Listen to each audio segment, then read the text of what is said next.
Mini Wargamer Dave here from miniwargaming.com. Welcome, Wargamers, to another Shrine of Chaos. This week, we're going to be interviewing Nick Nanavati. We had him on a few weeks ago, discussing some things about him, and now we're going to actually turn the conversation over to the game a little more in terms of 9th edition 40k and what that means for players in general and also players of the tournament scene. And mixing it up a bit, because myself as a non-tournament player, I want to get his perspective on what that means for, I'll call it the rest of us non-tournament players, and what he thinks, because this is just my opinion. My opinion is that he has a unique perspective about it because he looks at the rules with a different set of lenses than I know certainly I do, and perhaps the rest of us do, because of the way in which he plays the game, which is unique and different from many of us. So let's get right into that.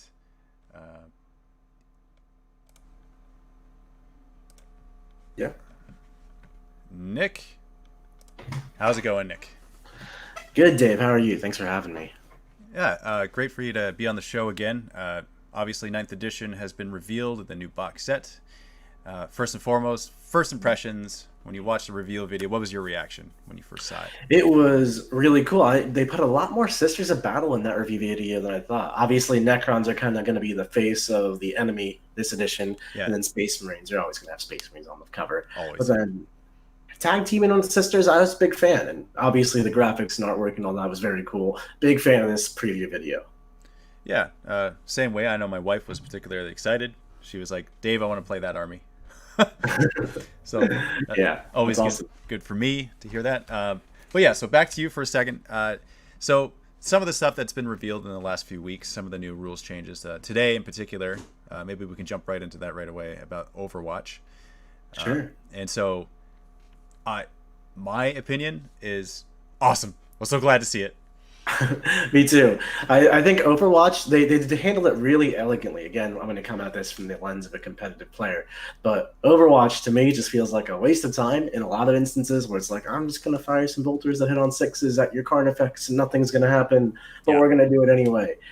But then sometimes it's like incredibly powerful for like armies like Tau or units like Centurions with all the heavy Hurricane bolters and flamers. Yep. There's a lot of different ways to use Overwatch. So now that you have only the ability to do it one time, which makes it a choice, and then also costs you CP, I think this is a beautiful change. I think it's beautiful as well. And you know what? I think my number one most favorite thing about it is that it kind of like rips the heart out of a Tau army so well. Dave, you are my favorite. I hate Tau. I hate Tau so much. I can't say this. It just brings joy to me. So really much. Does. Oh man, I can feel the joy. It's palpable. Like I can feel it.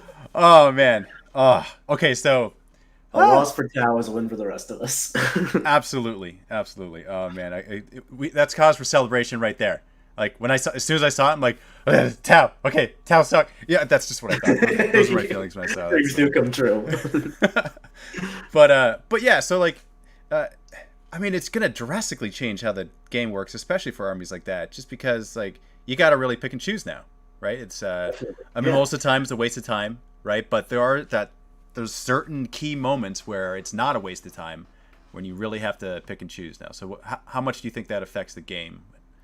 I think it affects it a lot. Let's take it from the perspective of a Tau player. A lot of Tau players have gotten lazy, I'm going to say, not to be offensive, just because they know they have ridiculous Overwatch. So they're just makes them functionally immune to assault armies. Now, you're going to have to play movement and positioning and distance and all those other cool, fun words that require skill to mitigate the other guy charging you instead of just not have buckets of dice and you're going to die on the way in. That's not fun for the opponent. So now it becomes more chess-based in that regard.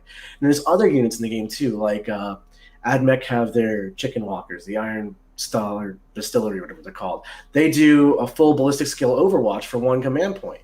That makes them nearly impossible to charge. You're getting shot by like a full unit pumps out 24 autocannon shots. No one's charging into that anymore threes. So now it's a choice. It's like, okay, I could charge them with my unit of guardsmen. You can use your full ballistic skill Overwatch. In the current rules, you would do that. You would kill my guardsmen, then I'll send a heavy hitting unit in, and you would just kill them also because your ballistic skills reach the entire phase. Whereas now it's like, all right, well, I can spend the CP to Overwatch on this guardsman squad, kill them all outright. But that wastes my super awesome Overwatch or that wastes my only ability to Overwatch, and then the big Smash Captain guy is going to come in and kill me. Yeah. Whereas or I could not spend the CP, the guardsman will tie me up. I can no longer then Overwatch because I'll be in engagement range. And the Smash Captain comes and kills me anyway. It's a lot more of a decision point here instead of just I auto pick this 3-up Overwatch and everybody just dies. So how much do you think Overwatch actually affected the game as a whole beforehand? Like right now, not 9th edition, how much do you think it affects it? That's such a hard question to answer because I think, competitively speaking, you need an answer for ridiculous Overwatches because certain units do pump it out. Right. But not every army even has access to units that can do ridiculous Overwatch. So I think it's one of those things that either matters not at all, completely negligible, waste of time, or it's an enormous crux point of how that matchup is going to play out.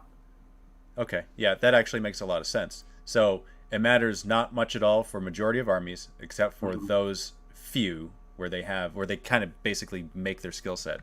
That's one of the main things about their army. It's like, oh, we're really good in Overwatch. Yeah, no, that makes total sense.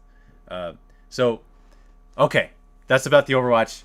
I just had to get that. I had to get it out of the way because I was so happy about it. Happened today. I mean, I'm with you. Let's be current. And you know what? Honestly, I think it'll speed the game up like a good 20%.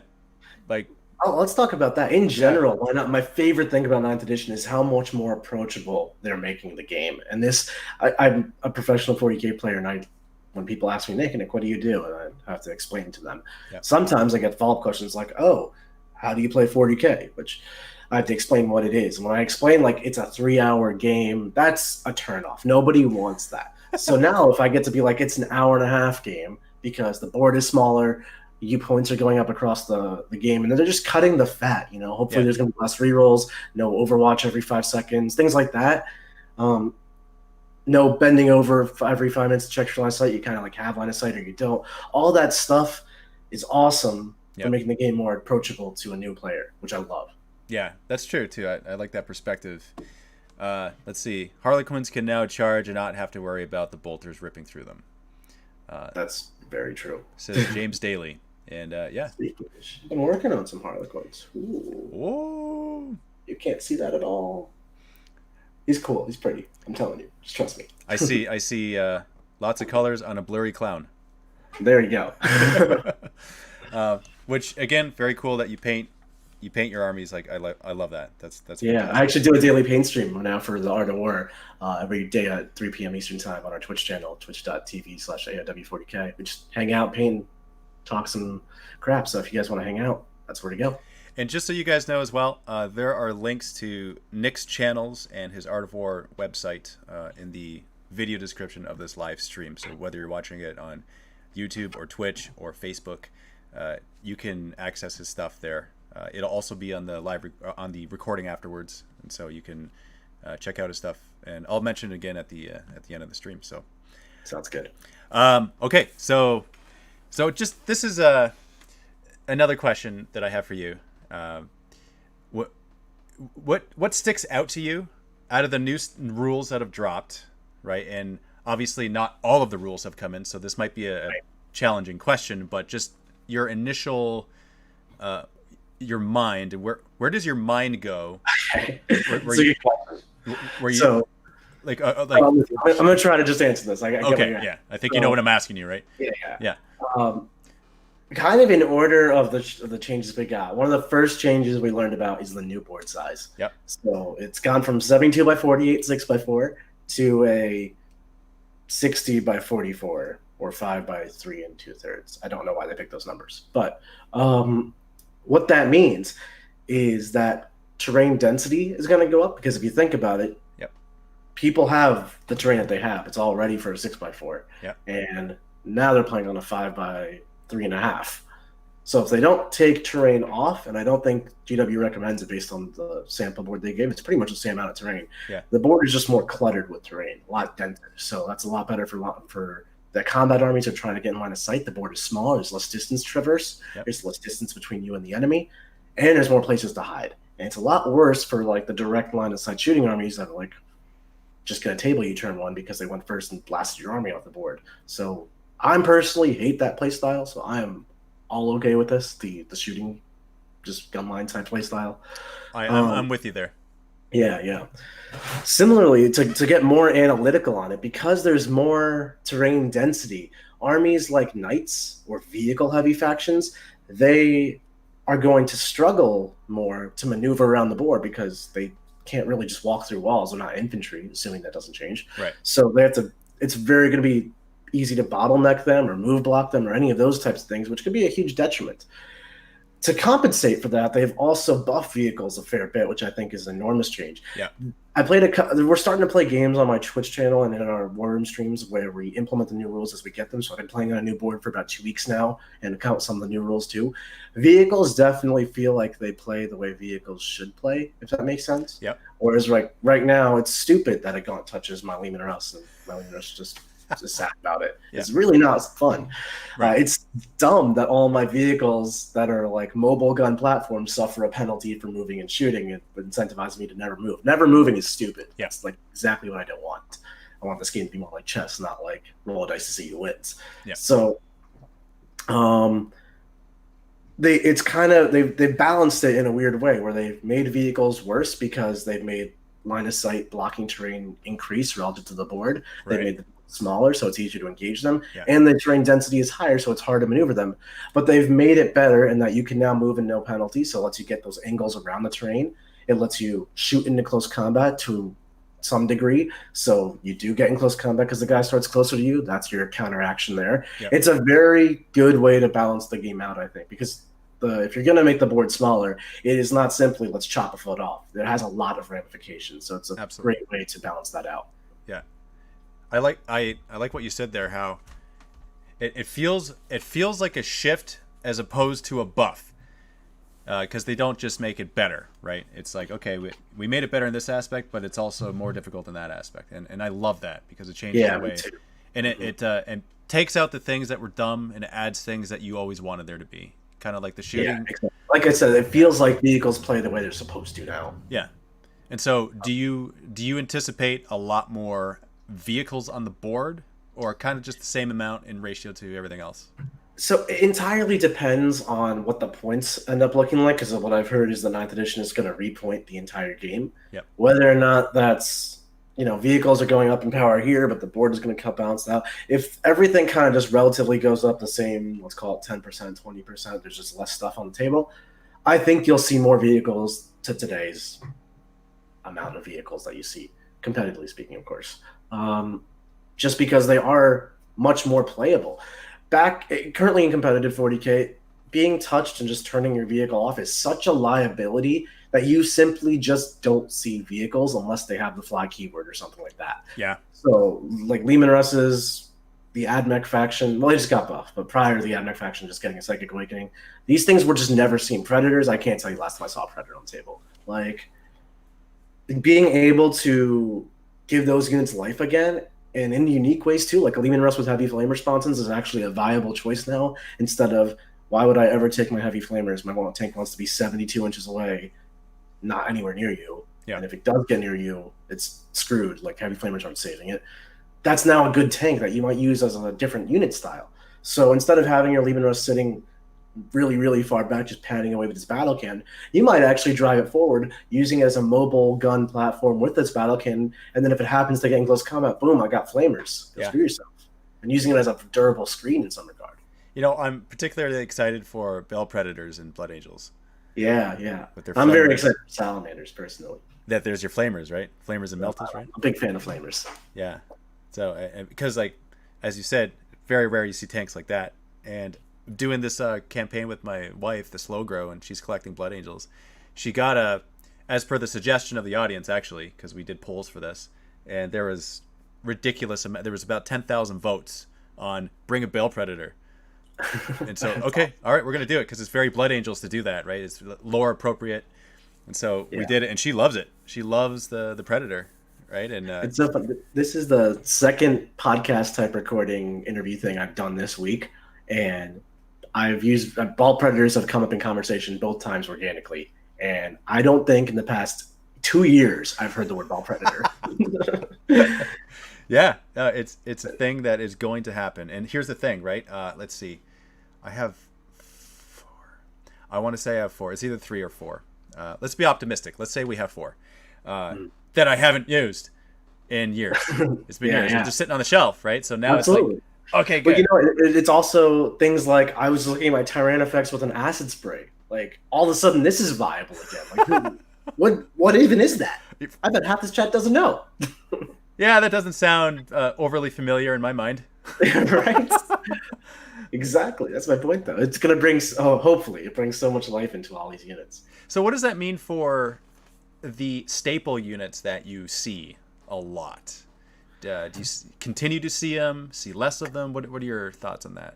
Well, I think, and this is a mistake that I try to teach my coaching clients away from, and I try to instill in everyone who listens to me, that we are not taking 8th edition and adding a couple rules to it. We are, ninth is, while mechanically it might be the same, it has to be the same for keeping the Codex and Psychic Awakenings. It has enough small changes across the whole game where fundamentally it is a different game as far as what's good and what's bad, I should say. So you can't look at it through the lens of, well, this is a stereotypical Space Marine list, or this is a stereotypical Tau list that people, a net list, if you will, and let's just adjust it. No, it's throw that out the window, start from scratch, especially because everything is getting repoints adjusted. Right. Yeah, so just look at it with a new frame of mind. New, fresh set of eyes. Now you can, and this is where the difficulty comes from my job as a coach. It's like, how do I coach people on rules that I don't even know? No one knows. And I focus more on your gaming knowledge and your understanding and your analytical skills of breaking down rules and understanding interactions. So right now I'm coaching people on reading a board state, like who's winning, who's losing, that kind of stuff. Regardless of what the actual rules interactions are, we don't need to know the small minutia. We can focus on who's got board control, who's got a superior position on the objectives, is the other guy deep striking and charging? Does the other guy have screens for that? Like that kind of stuff. Right. So there's a comment here from YouTube. It says, this is from Pete Emmy, or Petite Emmy. It feels like Flamers are getting a bit weaker overall in 9th compared to how everything is changing unless they get a proper Flamer keyword that does something. What are your thoughts on that? Yes or no? I don't see Flamers getting weaker. I mean, I think unless they get a Flamer keyword, they're going to remain exactly the same, which, to be fair, is not that powerful right now. But Flamers on vehicles are going to be a lot more useful because specifically vehicles are a lot more powerful. Yep. They don't mind getting tagged in close combat, so that just makes that a viable option. So, like, are you going to see, like, 5-man tactical squads with a Flamer running around? Probably not. That's still not the best choice you could make, but does it open up things like the Ball Predator to potentially be useful? Something like a Plague Burst Crawler with those dual Plague Spitter things with all the new Death Guard rules that just got leaked, that's super powerful stuff potentially. Yeah, that's true. Okay. So let's see. Somebody said they mentioned 3 Redemptor Dreads with a Master of the Forge will be viable. Maybe vehicles getting Overwatch in their shooting phase and transports protecting infantry will be a new norm. It could definitely be. I've heard that Dreadnoughts are coming back in a big way. And one of the biggest problems with the Redemptor specifically is that it's a relatively short-range vehicle that suffers the penalty for moving and shooting. Right. That's many Dreadnoughts do. Dreadnoughts of all vehicles, why the hell would they suffer the penalty for moving and shooting? I know. You think they'd be used to it, right? Right. It's literally their job. So now that they don't suffer that penalty, the board is smaller, so they get that shorter range 30-inch Gatling cannon. It's not the biggest deal. That's still covering like 60% of the table, whereas before it's not even half. That's a huge proportion change. So you could definitely see Redemptors back on the table. Yeah. Sure. There's because the board is changing. This goes back to what I was saying earlier. It's not just chop a foot off. It's trying to understand all those little changes. Units like Swooping Hawks, for example, that like to deep strike in on the far flanks and play some little skirmish battles on the side. That role might simply not even exist anymore, which means Swooping Hawks will have to change their functionality, or just they won't be taken competitively. Or things that are shorter range, that 24-inch, 18-inch, 30-inch range bracket, that's more like the equivalent, the modern-day 8th edition equivalent of like having a 36-inch range gun. A 36-inch range gun in 8th is a lot better than a 30-inch range gun in 8th or a 24-inch range gun in 8th. But because the board is smaller, that's how it actually proportions out. Yeah, that makes sense. What are your thoughts on the Flyers and them not having the dumb rules anymore? Yeah, I mean, I personally really dislike flyers. They're one of my least favorite unit types, but I'm a fan that they aren't as silly as they were, where it's just like they fly in circles, you can't do anything. I think capping hit modifiers at -1 at max. One of the reasons people dislike flyers, at least on the competitive scene, is like those jerks who took all the flyers with all the different hit modifiers and you go to -3 to hit army. You can't do anything to that. You Right. just miss. So capped at -1, big fan.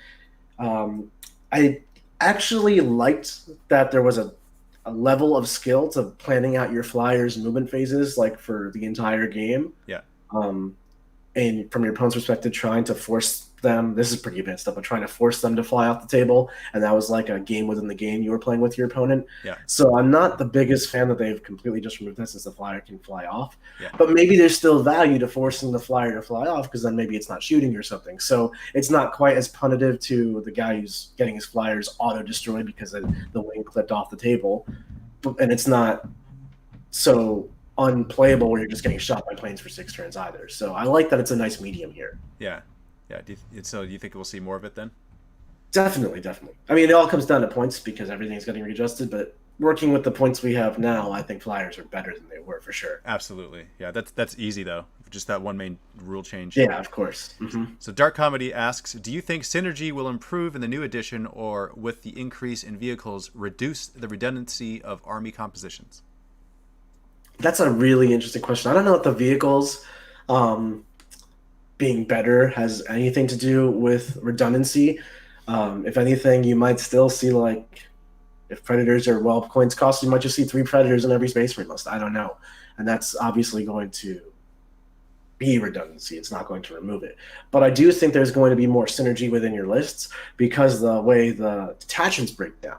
So based on what we know, your first detachment with your warlord in it is free, and then every detachment thereafter you have to pay for. Presumably, you would have to pay more to break your codex going to allies or something like that. So if I want to just take one detachment of whatever to maximize my CP, to get the best units out of that detachment, to get the most access units out of the detachment, I better make it a brigade or a battalion. So you're definitely going to start seeing like mono detachment, mono faction armies where everything is like, this is my Bloody Rose Sisters brigade.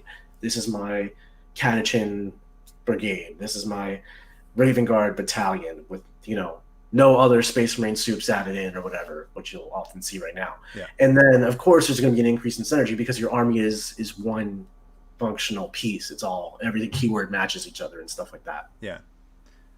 So we have a comment here from Spilnocum 38. The only thing I hear is everybody get buffed while Khorne Demon's still going to be in lowest tier. Sadly, melee will still have a hard time against all this shooting. What are your thoughts on that? I think melee is in a better spot than it's ever been, and I've actually thought melee was fine through 8th edition, but it's getting simply just better in 9th. This Overwatch nerf is icing on the cake, to be honest, but the shorter table, Yep. it's just not... One of the key ways armies like Eldar beat melee armies is simply by playing around the outskirts of the board, just doing zigzags around the edges. If you go catch the one thing in the one corner, everything flies to the other corner. You traverse like 40 more inches to go get it again, and it just keeps zigzagging around you. That's so much more difficult to do because the board is shorter. Believe me, I've been playing on it. It is a real thing. You run out of board space as the Eldar player. That style doesn't really work. So that's a huge change. Terrain density is up, like I talked about, and you have new terrain rules. So if you have something like this Trigon, for example, who's, I don't know, 8 inches tall, weird spikes floating everywhere, he can't be shot if he's behind a piece of terrain that's 5 inches or taller because it just obscures it. That's just a fundamental rule now. So that opens up a lot of play. In your exact example of Khorne Demons, Bloodthirsters just happen to hit that magic number of 16 wounds. It's the perfect place to be able to hide behind a wall, not being over 18 wounds, and benefit a lot from it because the Bloodthirster is very grandiose with its pose. There's wings flapping everywhere, a giant axe, whip. It's not trying to be inconspicuous at all. So being able to hide this model behind terrain is a huge boon to your army. Rob Symes and we talked about that a little bit last week, about specifically the Bloodthirster and how the lore of the character does not match his functionality in the game, and that I'm very excited for that one in particular, just because I have a bunch of Bloodthirsters that I haven't fielded in a long time because they suck. Believe me. Like you bring them Uh, on, they die every time. Like they just like they need. I Demons used to be my army. I played them exclusively through sixth edition and seventh edition, and I just have hated what's happened to them through eighth. So I'm really, really hoping ninth revitalizes my love for them a little bit. And it's funny because you see their individual data sheets, and you're like, man, look at the cool damage output. Look at their cool abilities, and then just the framework of the game just didn't lend itself well to the unit. Right. Yeah. Well, there's a simplicity to the way line of sight works right now. If you see it, you can shoot it. But what I hate about that is that it punishes you as a player for taking modeling liberties and making these cool poses and doing all that stuff. I don't want to get punished as a player because I put my guy on a tall rock or because I modeled my axe sticking up instead of down. The example I gave in my last podcast was competitive Custodes players. They love to run their Dawn Eagle jet bike dudes. And when you buy that box, there's two ways to pose the arms. You can pose it with the lance sticking up, or you can pose it with the lance stabbing you. Yeah. And competitively speaking, with an 8th edition, it's literally always better to have them pointing, stabbing you. So all these Custodes bikes would be monopose stabbing you instead of sticking up like they're marching to battle. Yeah. And I don't like that at all. I don't like the monopose thing. But all of a sudden, your Custodes is 3 inches taller, you can't hide behind anything, and your opponent's shooting the spear of your bike and killing your entire army. So I hate that the rules punished you for doing stuff like that. Right. So I'm really glad they've done something to adjust for that. So Dark Comedy asks, with the possible increase in command points for detachments, do you not think shooting armies will have better Overwatch, like with Tau or the Patau melee weapons have less models / wounds before actually engaging? So I'm trying to understand that question. Are they asking, is Overwatch better because there's more ways to get it on fives, or what's the? I'm trying to deduce the question as well. Yeah. Okay. So, do you not think shooting armies will have a better Overwatch? Melee will have less models, wounds before actually engaging. I don't think shooting armies will have better Overwatch relative to now, just because you have to choose this unit is going to be the one that overwatches, and this is the time it overwatches. So while Overwatch for any one specific unit may legitimately be more powerful because you have access to 5+ Overwatch more readily, I think there's some terrain rules that got released today, if like holding your position or something, you Overwatch on 5s. That is useful. Like, you put that on 10 intercessors and they overwatch you on 5s, that's going to suck for whatever they're charging, especially if they got a chapter master nearby for rerolls to hit. But you think about it in terms of a practical approach as a general. You can sacrifice a unit of guardsmen, like I said, to charge into those intercessors or scouts or your gaunts, whatever have you, some cheap chaff. They can choose to spend their command point to overwatch that unit. They'll overwatch it pretty hard. You might lose your scouts or your guardsmen, whatever. But now they can't simply just overwatch the next thing that charges them. You can use that as overwatch fodder so that your Carnifex can get into these intercessors free of scathing and just kill them all. Nick, a question for you. Understandable if you don't answer, but we have some questions in the chat, which I want to know as well. Are you an official playtester? I am not a playtester. Okay. No ambiguity there. Which, if you were, I wouldn't be surprised. And it's interesting because to hear you talk, I don't think I'd know either way. Yeah. I mean, I am friends with a lot of the playtesters, but they don't give me any insider information. I think that's breaching their NDA. But yeah. It's people ask me that quite a lot. I'm just not a playtester. Yeah. Which is interesting. I guess why not? That's my question. Right? Well, if there's that is not for me to answer either, unfortunately. I don't have the magic answer to that one. If there's anyone that could break the game or the new rule set, there's few on this planet that would do a job that you would, just in my personal opinion. Yeah. So do you guys think they will fix the power fist? Fix the power fist. Interesting question. By that, I assume you mean no one takes the power fist because it's just like not that great of a weapon. It's okay. Certain factions do take power fist better than others. For example, Space Wolves, they give themselves +1 to hit, so they don't suffer the penalty to taking that power fist nearly as harshly. Yeah. It's also Space Wolves are a melee-oriented Marine army, so you'll see Power Fist there. Same with Blood Angels. Blood Angels specifically don't take Power Fist because they already have +1 to wound. They don't need to wound on twos and then +1. Right. So I don't think they're going to change Power Fists or power weapons or swords or axes or whatever, any weapon to be taken as a staple of every Marine army or every faction that can get it. I don't think that's what they're trying to do.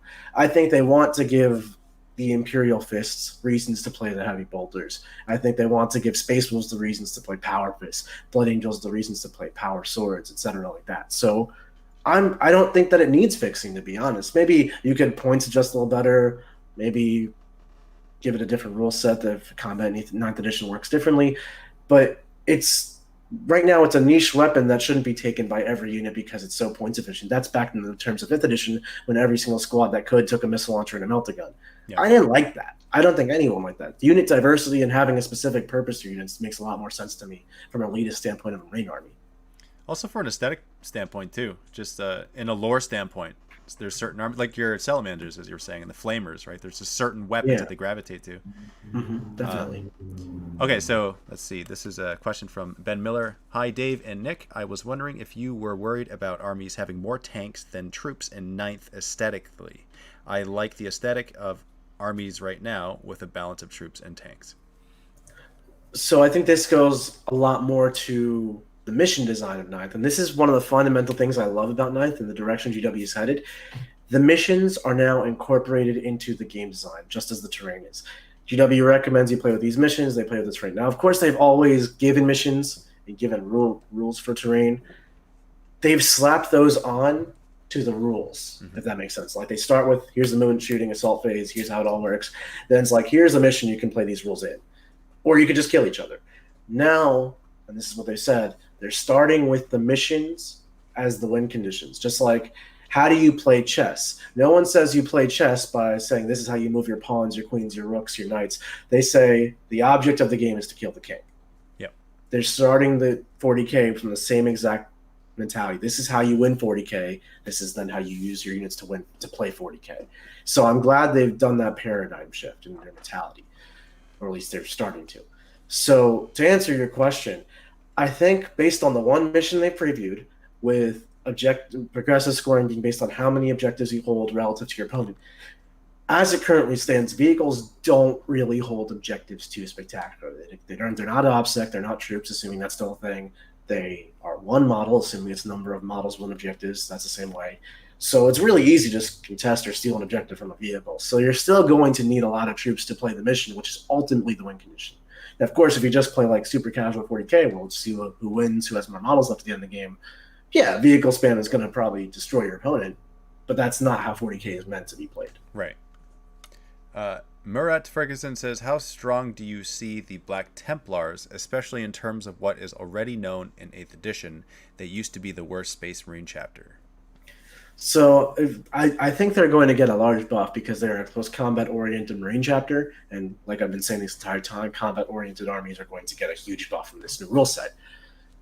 They don't really have too much that separates them from the other combat Marine chapters in a really positive way. I'm not trying to be negative here, but like Blood Angels, Space Wolves, White Scars all have very unique and powerful tools. White Scars has advanced and charge army-wide and some really amazing abilities that prevent fallback, like Master of Snares. Blood Angels have deep striking and charge with incredible reliability.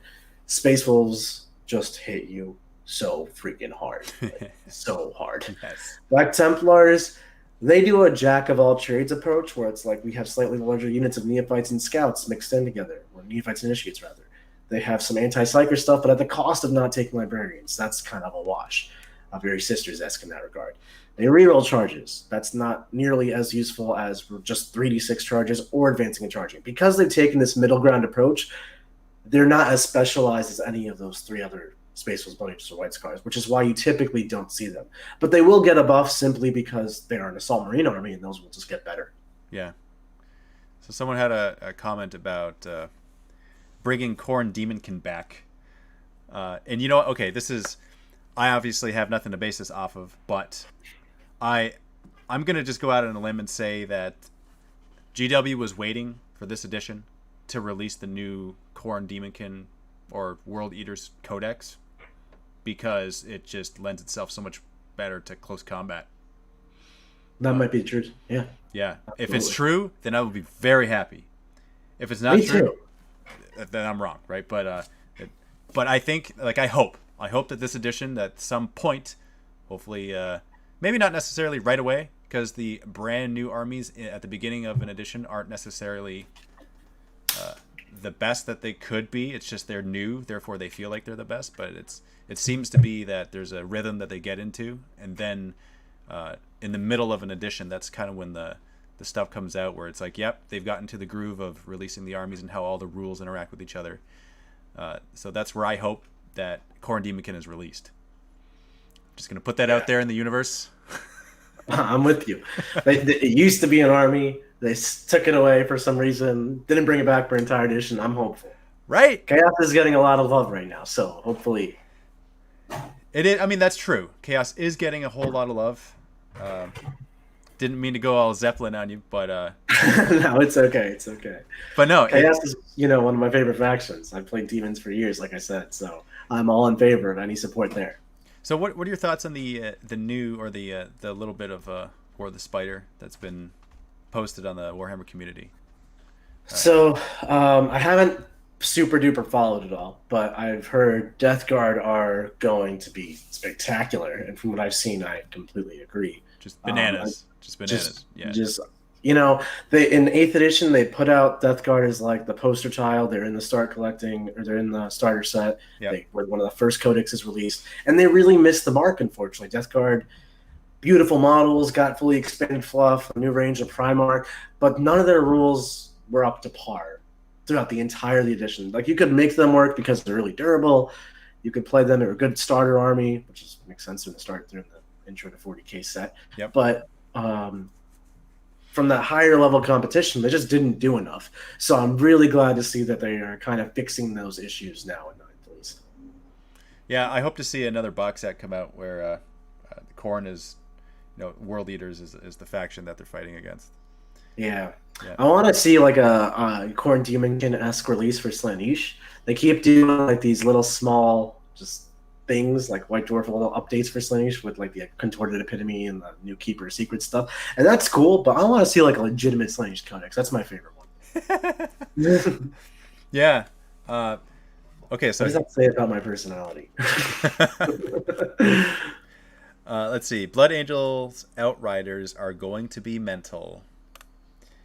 It says a Facebook user. So it entirely depends on how much CP that costs to take. You could run just an Outrider, for sure, and have like 6 fast attack slots. But then you only have up to, I believe, 3 troop choices, which is okay.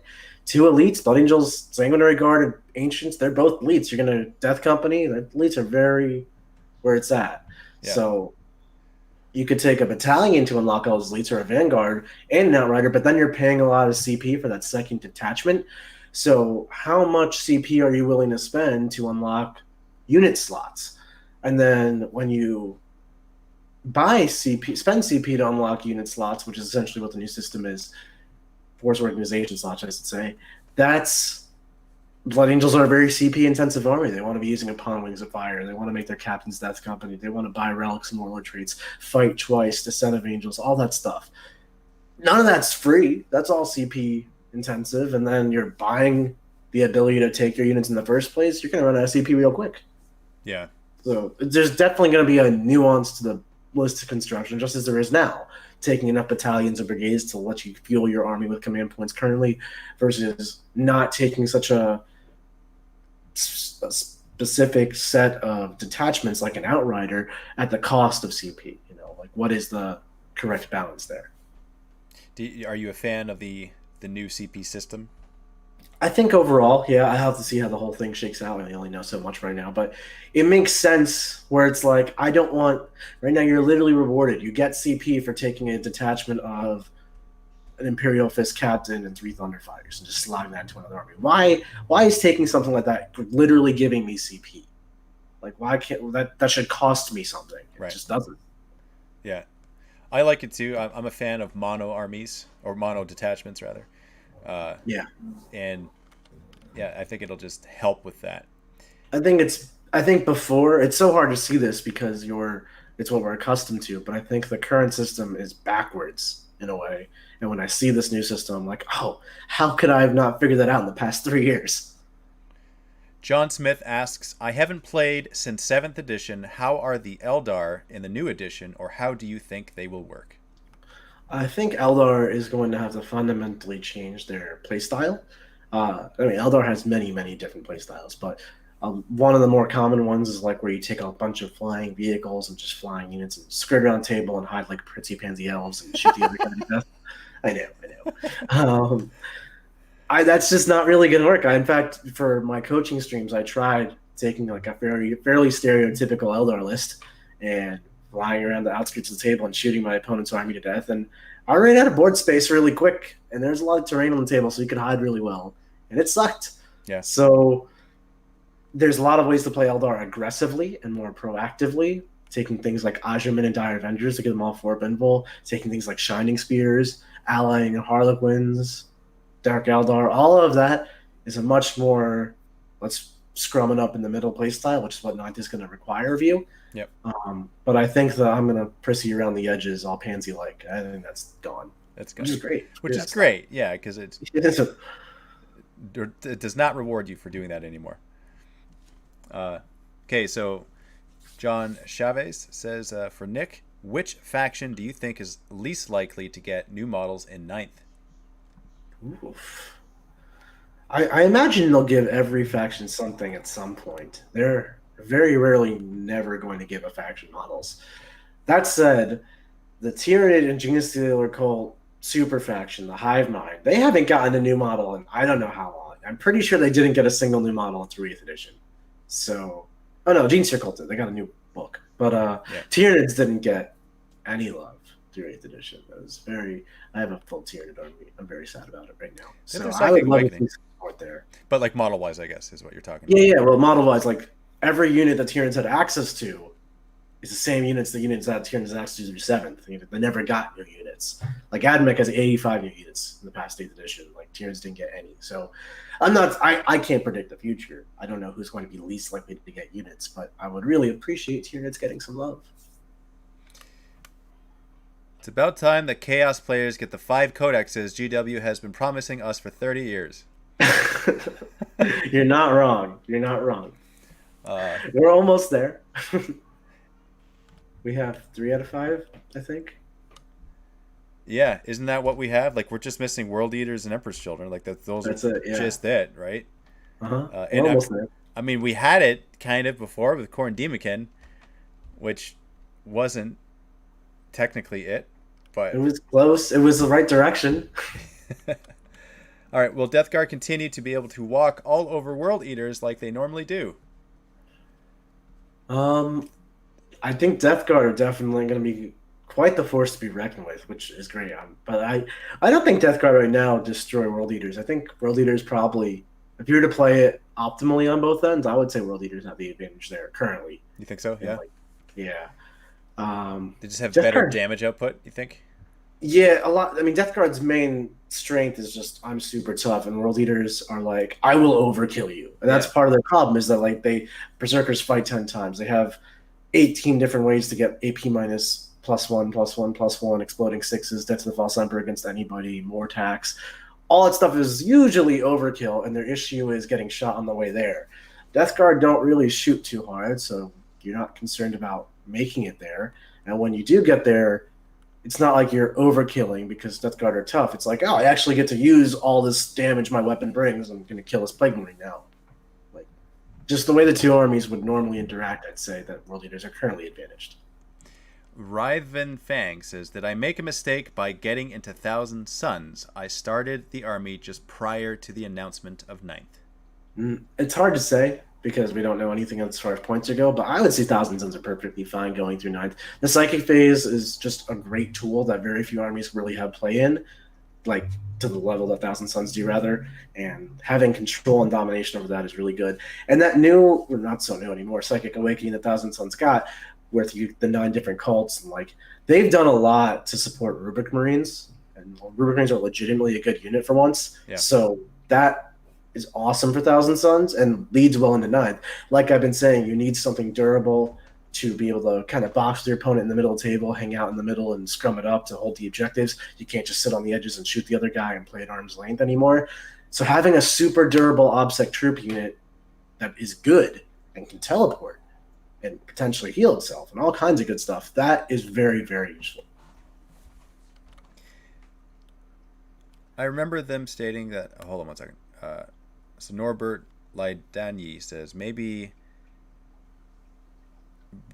it says WG have given for Death Guard for so many stratagems. GW. Maybe GW has given Death Guard so many stratagems because of 9th edition or not. 21 stratagems. Huge. Yeah, I don't know why they have so many stratagems, but I don't think that's 9th edition specific, is my guess. GW has always been very uneven with their stratagem or just attention distribution. For example, you could look at the Psychic Awakening for Genestealer Cult or Dark Eldar. A better example is Dark Eldar. Like, Dark Eldar and Eldar came out next to each other in the same exact book. Like, pages 80 through 85 are Dark Eldar, pages 85 through 120 are Eldar. You know, like, Eldar got 6 different Aspect Warriors got a new thing. Then they got new custom traits. Then they got a new Psychic table. Then they got another new thing. Dark Eldar just got custom traits. So, equality is not GW's strong suit. No. And if Death Guard got 21 strats, I don't think there's anything to be gleaned in there as far as what that means for the rest of the game. That just means Death Guard got 21 strats. I think there's no such thing as precedent when it comes to GW. Yeah, I'll agree with that 100%. Do you think the Crusade system will fully take the place of Path to Glory? I completely missed that question. Sorry. What was it? Have you played Path to Glory? Just out of curiosity. Nope. Okay. So, well, I play a lot of Path to Glory. Okay. So I guess I'll take this one. With the Crusades, which you know, we both know, is the kind of the narrative way of upgrading your army, right? Where the sergeant becomes the lieutenant, becomes the captain, becomes the dude in a sarcophagus of a. Oh, I heard about all this. So I think that's cool, right? Narratively, story-wise. That's so cool. I love it. Like, that's not cool. the way I play 40K, but I can definitely appreciate that is a cool thing. So that's the new way, right? Path to Glory is there was a chart that you would roll on. You would start out with 3 plus D3 units, and you could either do it randomly or you deliberate. It's more fun to do it randomly because it helps you grow your army and actually collect models. And there was a chart. It was originally built for just Chaos Space Marines. You would roll on the chart, and then you would get a new unit, and you would add every week another unit, and you would fight against other people in a campaign, and it's designed for like 4 players. You could play it with less, but 4 players, each one representing a different Chaos God. And then you collect favor points. You win a game, you get D3 favor points. Otherwise, you collect 1 favor point for just showing up to the battle. Right. The first one at 10 favor points becomes a Demon Prince, and if you win a battle as a Demon Prince, you win the campaign. So, in my opinion, the Crusade won't replace that because that's Chaos specific. There isn't a generalized Path to Glory like there is in AOS. In AOS, there's a generalized Path to Glory where all armies can participate in an upgrade system like that, whereas Crusade feels like a general upgrade system for all the 40k armies. So I don't think it'll replace it. But I guess we'll soon see, right? Yeah, I mean, more rules, why not? Well, I don't understand why anything has to replace it. Like, just do both if you want to do both. Okay, so Josh Olinger says, "What with points cost increasing, is it worth it to take the Storm Shield captains and other HQ/elites units with Storm Shields from the new box?" Without knowing how much Storm Shields are increasing by, it is impossible to accurately answer that question, unfortunately. Yeah, that's a toughie. I think all the speculatory questions are tough. Yeah, there's an element to speculation that you can kind of use context clues and use your brain to figure it out. That's information I just don't have. So somebody says Necron Warriors are rumored to go back to 12 points, so up 1 point. Could this mean the reset is back to Codex points? What do you mean? Oh, they started at 12 and then they went to 11 and they're going back to 12. I highly doubt that. Like, entirely doubt that. They specifically got Codex as incorrect and then adjusted with chapter proved because they've added literally thousands of playtesters once the world started playing the codexes, so no handful of playtesters going to hit that. Right.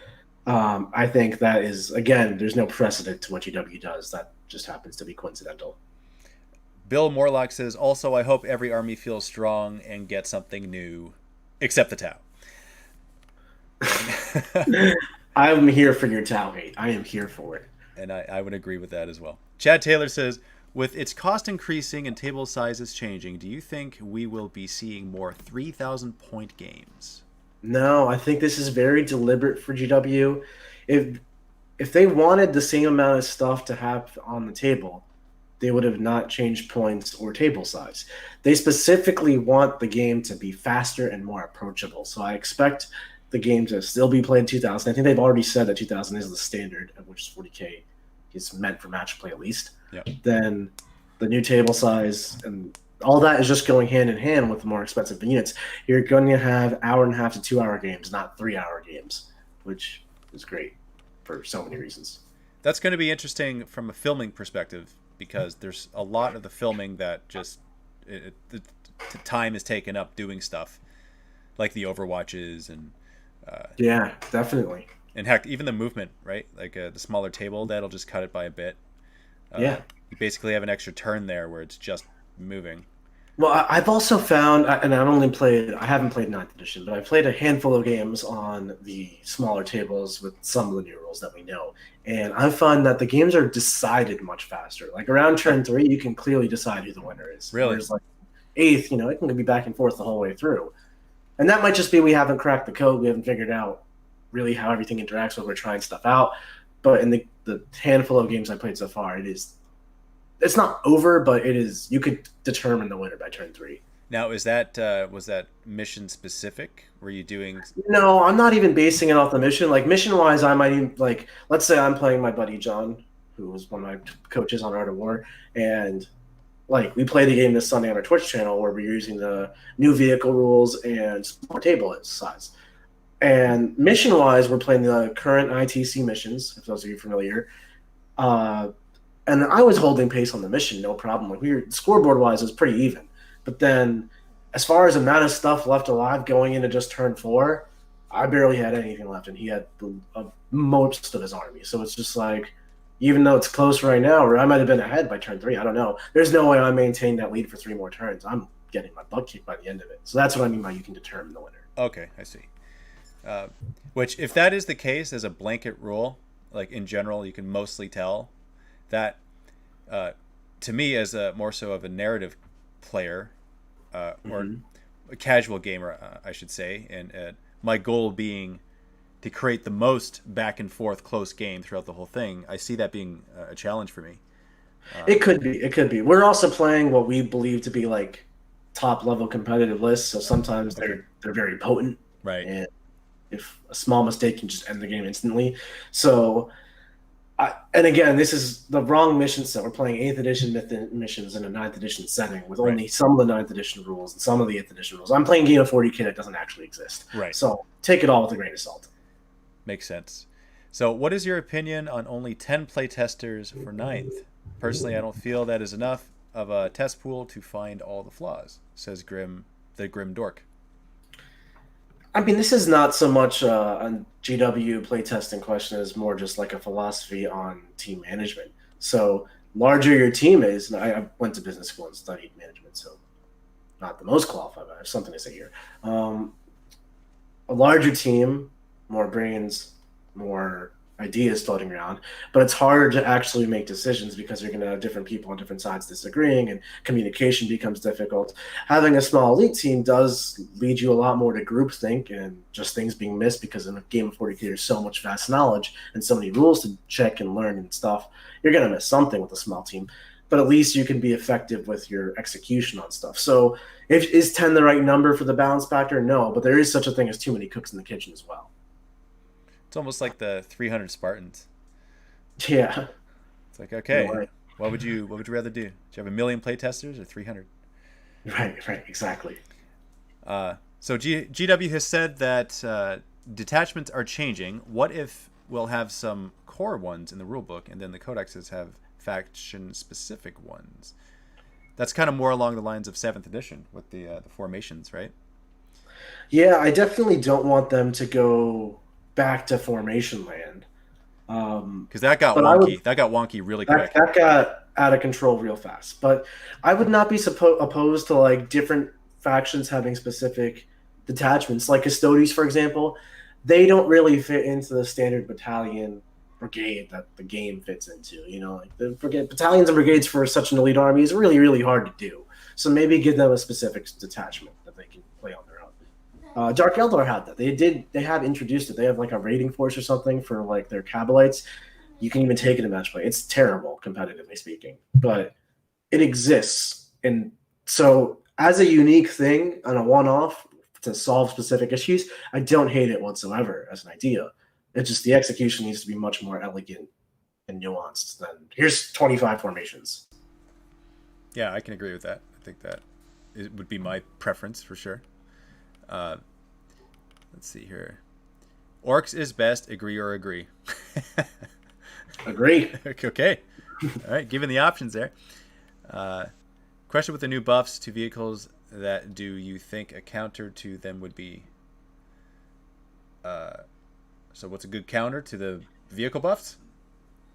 There's two ways you can really approach it. I think you could try to outlive the vehicles because ultimately vehicles don't do anything to really help you achieve your objectives and play the mission. They are just a tool, generally speaking, to just kill your enemy faster.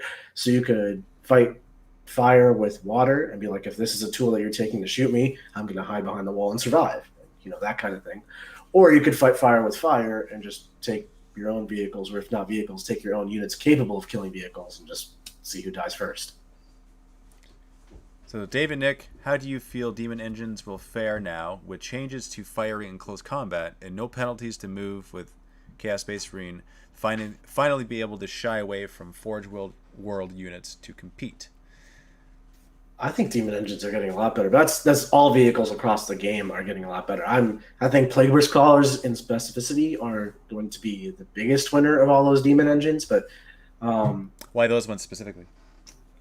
They are the type of unit that wants to drive forward, really appreciates not suffering the penalty to hit on its mortar thing, and then can make good use of its flamers in close combat if it does happen to get tagged.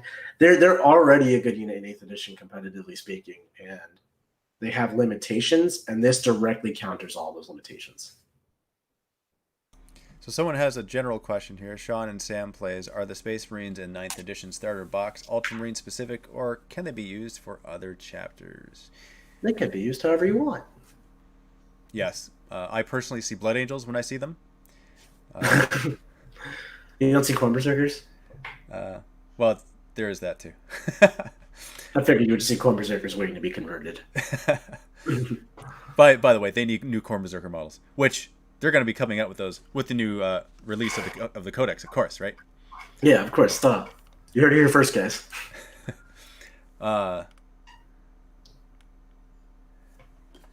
Blast weapons and firing into combat mean more Defi, Dave? Yes, absolutely. For Chaos Defiler, it definitely means more. No more penalty to moving and shooting with the stuff except for his battle cannon. But you can't have everything. Mm-hmm. Yeah. Okay, so Tau didn't get tuner fed. Don't see why they can't use the Overwatch ability once the CP is spent, since it's an ability that's triggered from Overwatch. I mean, you're currently sort of right. We don't know how the mechanics of 9th edition work. Like, Overwatch may simply just not be a rule. Probably won't be if this stratagem exists. So Tau could very well have an entire page describing how they Overwatch that doesn't apply tonight, then will require a giant FAQ to fix. And this is what happens when you have rules written for this edition transferring to 9th edition or whatever happens. You know, some things just don't make sense within the context of the new mechanics, and they just need to be answered. Right. You got to wonder if a good strategy would be, and obviously this is a horrible strategy in terms of a business and making money with selling codexes and releases and whatever. But let's say hypothetically in a perfect world where they drop 9th edition and at the same time they update every single codex. and they just released it all at the same time, that Yeah. that would iron out a lot of the need for FAQs. Well, it would definitely iron out the need for like this rule doesn't matter FAQs, but there's always gonna be rules you just miss. Like they've gotten in the habit, or at least they were for a while, of releasing a codex and then 2 weeks later releasing an FAQ to fix all the crap they missed the first time. That's still gonna be there, no matter how you slice it. But that's just unrealistic, also, because Games Workshop is trying to make money more than just once every 4 years. So Chris Brown says, "What are your thoughts on Horde units being classified as 6 models or more? I'm a NIDS player and love big swarms and feel they should be from like 12 or more models." Well, there's two different classifications. There's the 6 or more or the 11 or more. 6 or more just means your opponent gets an automatic 3 hits on you. And not to downplay that, that's not insignificant, but like D6 shot weapons, majority of blasts, they were probably already going to roll 3 shots. So minimum 3, it's going to be a little more painful, but not really that much more painful. And then 11 plus models is where you get max 6 shots, and that's really going to hurt for armies like NIDS. But in your specific example, you've cited 12 instead of 11. Is that really any different functionally? Like NID units are like 30 NIDs big, not 11 or 12 big. True, right? Okay, jump infantry will be good because the terrain and because the smaller battlefield. Yes. Okay, so how do we feel Forge World will be impacting the game in 9th?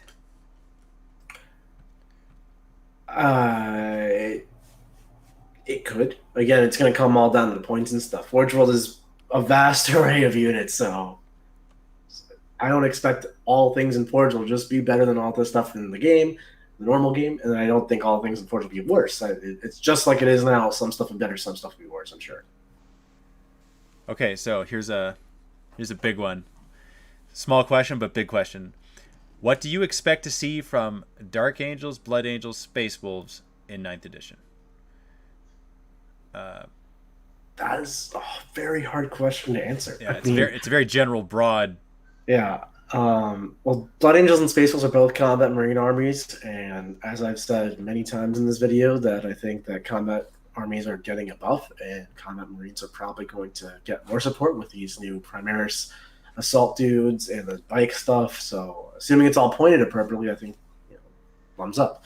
Dark Angels, they always typically struggle to find an identity within the edition. I wrote an article about that just the other week on the Art of War page. But we'll have to wait and see. They have an identity now. Deathwing Knights are great. Their characters like Samuel and the Talon Masters are amazing. They have real cool tricks. If that's still cost appropriately and relevant relative to what's good, by all means, Dark Angels continue to do that. But failing that, maybe that stuff is overcosted or not quite good. I don't know what Dark Angels are going to do. We'll have to wait and see. Here's a statement. See what you think on the statement. We better have less codex compliance going forward. What do you think about that statement? Less codex compliance. As in, you don't have to use the codex? I'm not sure what you mean by codex compliance. I'm not quite sure what that means either. If I were to guess, it would be we better have less codex compliance going forward. Like I don't have to comply with my codex? Like the rules of the edition supersede the rules in the old codex, maybe? I don't know. I guess we would have to understand the question better in order to answer it adequately. I don't know. I don't quite know what that means. I got nothing. Okay. Next question. John Smith says, "What change to Overwatch did I miss?" All right, maybe we can recap that. Sure. So basically, Overwatch, you don't just get to do Overwatch now. Overwatch is a 1 CP strategy. You pick a unit when it's getting charged, then you make an Overwatch attack at it. And then there's ways terrain interacts with that too. So you could be like defending your position if you're on terrain, which will let you Overwatch on 5s potentially. So then you still have to pop that stratagem to use the Overwatch ability, but when you do, it might be more powerful. It's a cool strange. It just makes it so not every unit always does Overwatch as a default. Yes. And as we said before, it'll help speed up the game because it's not like every useless unit that is never going to do anything here's my Rhino overwatching. Like, come on, just don't roll. Right, literally. But it still gives like the Tau player or the Centurion player with all these the unit that legitimately has powerful Overwatch. You can spend your resources and make use of that really powerful tool. Here's a question for you. Do you feel like Drukhari are losing their identity with many of these changes so far, vehicles in particular?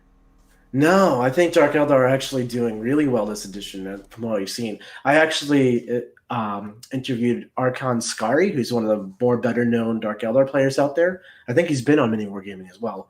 And we just had him on the Art of War podcast, and he broke down his thoughts on 9th edition and how Dark Eldar fits into it. So that is live for our patrons right now, and on Monday it'll be live for everybody else. But he gave me a lot of great ideas for Dark Eldar. I think they're going to be in fine shape. Here's a question.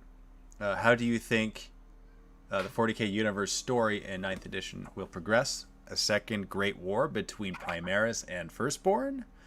This is definitely a question, Dave. Okay, I would actually think that would be phenomenally awesome if it turned to that.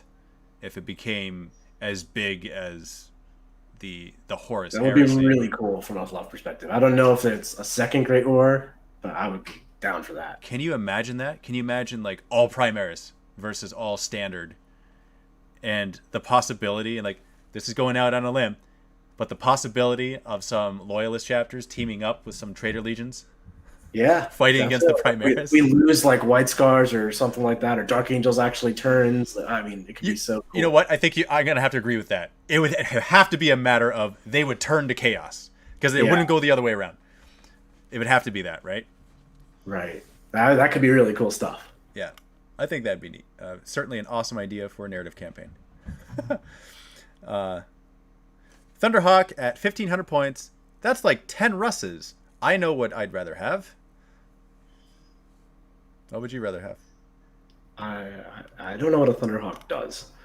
So I'm going to go with 10 Russes because 10 is bigger than 1, but I don't really know. Okay. So we'll finish off with this last question. And this is a general competitive question. What do you think is the competitive Space Marine chapter? I mean, I think most of them can be used very effectively right now. I think Raven Guard kind of outclasses the others currently. I don't expect them to last through the edition change, at least not in the style that they do. Right now, it's kind of, competitively speaking, you just take a lot of Centurions because they're really undervalued for how good they are, or undercosted for how good they are. Yeah. So a simple points change, Centurions go from 52 points a model to 70. And all of a sudden, you don't take 18 of them, you take maybe 0, maybe 6, I don't know. And Raven Guard have to redefine their place in the meta. So we'll have to wait and see. But currently, I would say Raven Guard. Yeah, from what I've seen, I would have to lean towards that as well, because I haven't seen a whole lot of competitive, but I have seen just casual, and even in the casual, it's like, don't play these guys; they're just gonna kill you. Yeah. Okay. Don't get me wrong, Raven Guard are definitely not unbeatable, but I could definitely see someone who's not studied on how to beat them just getting run over. Yeah. Well, thanks very much, Nick, for tuning in with us and being a guest again on the Shrine of Chaos. Always, Dave. Thank you for having me. Anytime. And for those of you who are wanting to check out Nick's channels, particularly his website, The Art of War, 40K Art of War, right? Is that it? TheArtofWar40k.com. Where he does coaching. He and a team of coaches, actually, they coach 40K. So I guess that's good for competitive players and good for even just beginner 40K. Any player really could benefit from coaching, even if you just want. I've coached. There was a dude who came to my house and I coached him for 4 hours because he wanted to beat his one buddy. He only plays his one friend. Nice. In their garage every week, and he's like, I can't beat him. I want to beat him. And that's as casual as it gets. But I coached him through that, and now that he won. Awesome. That's that's what I would do it for. And heck, maybe I should throw it out to you and see what you guys in the comments think about this, and see what you think about this, because just as a personal grudge match, my Chaos Space Marines haven't beaten Matt's Tyranids. Like other armies, yes, but that doesn't count because Chaos Space Marines is like my army and Tyranids are his army. Mm-hmm. And so maybe I should get your coaching for that, Nick. I could help you out with that, Dave. It's definitely a thing. Maybe we should make a series about it. I think we should. I'm just saying. Would you guys watch that? That's the question. Would you watch Would you watch a series of Nick coaching me specifically with my Chaos Space Marines to beat Matt's Tyranids? Would you watch that? I would watch that. I would watch. And it would show it would actually we would include our sessions. I think that'd be neat too. Yeah, show the process of how the coaching works, and then show you kicking the butt of the Tyranids. And then it would be here's the session. This is what happened in our previous game. What changes should I make? What should I do? What should I focus on? Yeah, absolutely. I think that'd be fun. I think that would be fun. And I think this is certainly something that we could do in 9th edition once it hits and then it kind of settles a bit. And so, all right, man. I'd be happy to. Yeah. Cool. Thanks for having me again, Dave. Okay, thank you. Happy wargaming, everyone. Stay tuned next week for another Shrine of Chaos.